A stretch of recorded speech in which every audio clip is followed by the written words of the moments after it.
The Mennonite community is really something. As you guys know, there was this young lady named Sara Joy. She wasn't supposed to be on TikTok per her church guidelines, which she would have had to agree to join that. But she did it anyway, and it's fine as long as you don't get caught. However, somehow she got caught. I don't exactly know if she's Mennonite or Amish. I just know she refers to herself as a plain person or Anabaptist. Those are the same terms I would have used when I was Mennonite.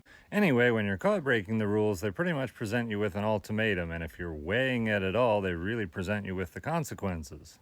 Ultimately, she made the choice to stay in the community and get rid of TikTok. Notice the change in her demeanor before she made the choice versus after. It has been very nice to get to know all of you, and I appreciate the opportunity that you have given me to talk about the community. I wish you all well.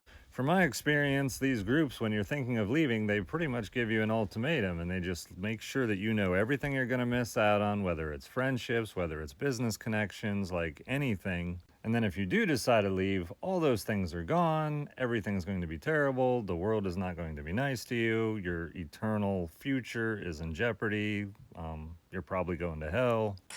I was told to choose the plain community, the community that I am in, or the world, to be all in or all out, and it was my choice to make. And so I chose the plain community. I had deleted the app off of my phone to stay within the guidelines of the community, so maybe I would have my place back in it. My personal experience was really similar. This last event that happened, which I covered in the What the Hell Happened series, they did not mind violating actual laws. They just made sure to do it in such a way that it couldn't be proven or it was difficult to enforce, whatever the case may be. I'm pretty sure most of the time they don't do that. Most of the time when presented with these choices, people don't choose to leave. Sara Joy chose not to leave, but rather to stay with her community and follow all their guidelines. That's obviously not the choice I would have made, but I'm not here to tell other people how they need to choose to live their lives. My experience with the Mennonites and being in with the Mennonites is it's all about appearances. They don't actually care whether you're following the guidelines or not. It's just very, very important that nobody knows you're not following the guidelines. And so if you're going to represent a community, you better make sure that you are following the guidelines in the public eye. And that's why TikTok is not okay, even though it's quite likely that there's a lot of people watching TikTok and have TikTok on their phones in her group. However, as long as they're not caught, as long as the wrong people don't find out, they're golden. When I first left the Mennonites, one of the biggest reasons I did is because of all the hypocrisy. I just really feel like if you're going to do something, there's no reason to hide it. Just do it. Don't hide what you're doing. That's stupid. But I still knew all the rules, and the Mennonites that I was a part of didn't really shun you. I mean, they might business-wise and other different ways, but as far as actually talking to you or hanging out with you, that was still okay. Having been involved in it, I understood all the rules. So one of the times when my ex-wife and we went to the beach on a beach vacation, some Mennonites came with. They, of course, did the regular swimsuits, nothing Mennonite looking at all about them. I knew the rules. You definitely don't, make sure it does not get back to their community and everything's good, including, you can take pictures, you're on vacation, all that good stuff. But my ex, she took pictures and didn't really know all the rules about it. And so she ended up taking pictures and posted some of them on her Facebook or something at the time. And I mean, her phone was blowing up. They're like, you got to get those pictures down. Like, they've got to go away. Like, that's just, and they weren't even like really skimpy swimsuits. They were just not dresses, I guess. I don't know. Lots of them have alcohol in their cupboards. They're not supposed to have alcohol, or at least the group I was a part of was not supposed to have alcohol, but they had it there. But as long as it was hidden and buried away, it was fine.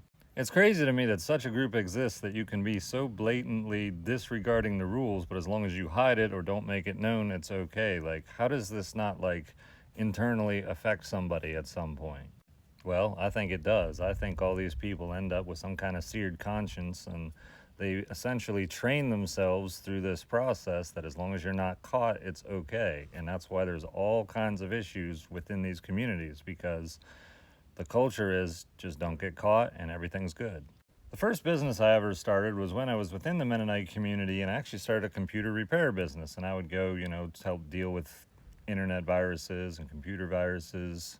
And somehow, for whatever reason, without fail, I ended up working for a bunch of different preachers, and I would always find stuff, and there were websites that I'm sure they're wives would not say they should be on, and obviously their church would say no, they shouldn't be on it.